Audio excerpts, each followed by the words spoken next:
Hello guys, welcome to Fit Guru. ఈరోజు మన topic వచ్చేసి బోన్స్లో 206 బోన్లు ఉంటాయి మన బాడీలో. అదేంటంటే మీకు బోన్స్ ఎలా అనేది ఏంటంటే మీకు ఒక షేప్ అండ్ ఒక సపోర్ట్ ఇస్తాయి. అంటే ఇప్పుడు మన బోన్స్ ఉండడం వల్లే కదా, ఒక షేప్ అండ్ సపోర్ట్ ఇవ్వడం వల్లే కదా మనం నించోగలుగుతున్నాం. సో బోన్స్ అనేది కూడా ఒక లివింగ్ టిష్యూనే.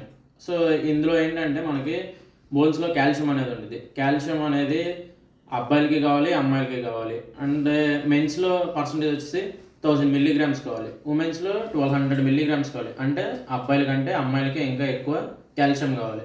సో మనం ఇప్పుడు ఒక చిన్న ఎగ్జాంపుల్ తీసుకుందాం. కోల్డ్ తెలుసు, అందరికీ కోల్డ్ ఎలా గుడ్లు పెడతాయో. ఆ పైన వైట్ లేయర్ అనేది ఒకటి ఉంది చూడండి, పింక్లో అంటారు.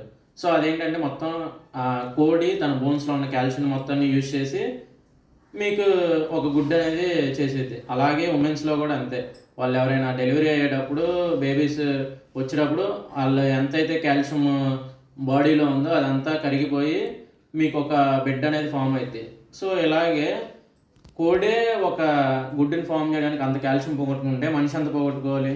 అందుకే అబ్బాయిల కంటే అమ్మాయిలకి ఎక్కువ కాల్షియం కావాలనుకున్నాం కదా. సో అందుకే వాళ్ళలో ఎక్కువ కాల్షియం డెఫిషియన్సీ అని వస్తాయి. కాల్షియం డెఫిషియన్సీ వల్లే వాళ్ళకి చాలా ప్రాబ్లమ్స్ అనేది. సో అదేంటంటే ఈ ప్రాబ్లమ్స్ అని తెలుసు, కానీ వాళ్ళకి కాల్షియం వల్లని తెలియవు. సో అదేంటంటే ఇంపాక్ట్ ఎక్కడ చూపించింది అంటే షోల్డర్స్ మీద, బోన్స్ మీద, వాటన్నిటి మీద చూపించింది. అండ్ ఇంకోటి ఏంటంటే డీమినరలైజేషన్ అంటే ఏంటి? మనకి కాల్షియం మన బాడీలో ఉన్నప్పుడు ఎప్పుడైతే మనకు అవసరమైందో ఆ సమయంలో నీకు ఆ కాల్షియం అనేది యూజ్ అవుతుంది. అది డీమినరలైజేషన్ జరగాలంటే ఏమి ఉండాలి? ముందు నీ బాడీలో కాల్షియం అనేది స్టోర్ అయ్యి ఉండాలి. సో ఏంటంటే నీ బాడీలో ఉండాల్సిన దానికంటే ఎక్కువ కాల్షియం ఉన్నా ప్రాబ్లమే. ఎందుకంటే కాల్షియం అనేది ఎక్కువగా ఫామ్ అయింది అనుకోండి, బ్లడ్ క్లాట్స్లా అయిపోతాయి. సో ఏంటంటే నీ బాడీకి ఎంత అయితే కాల్షియం కావాలో అంత కాల్షియమే ఇవ్వాలి.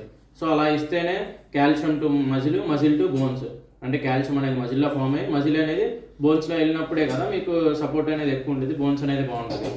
సో ఒబేసిటీ అయిపోయిన తర్వాత బోన్స్ మీద అనేది ఎఫెక్ట్ పడుద్ది. ఎలా పడుద్ది అంటే ఇప్పుడు మీరు నడుస్తూ ఉన్నప్పుడు మీ వెయిట్ అంతా మీ మోకాల మీద పడినప్పుడు ఏంటి? పెయిన్స్ అనేవి స్టార్ట్ అవుతాయి. యాంకిల్ పెయిన్స్ అనో, మోకాల నొప్పులను, లేదా షోల్డర్ పెయిన్స్ అనో. అవన్నీ మీరు అనుకుంటారు నా కాల్షియం ఒకటే అని. కాల్షియం తగ్గిపోవడానికి కారణం కూడా బరువు పెరగడమే. సో బరువు పెరగడం అనేది మెయిన్ ఇంపార్టెంట్ థింగ్. కాకపోతే దానికి ఎవరూ తెలుసుకోలేదు, అదే నార్మల్ థింగ్ అనుకుంటారు. సో మనం బరువు తగ్గించుకోవడం ఎలాగో ఫిట్ గురుని ఫాలో అవుతూ తెలుసుకుందాం. Stay tune to next video.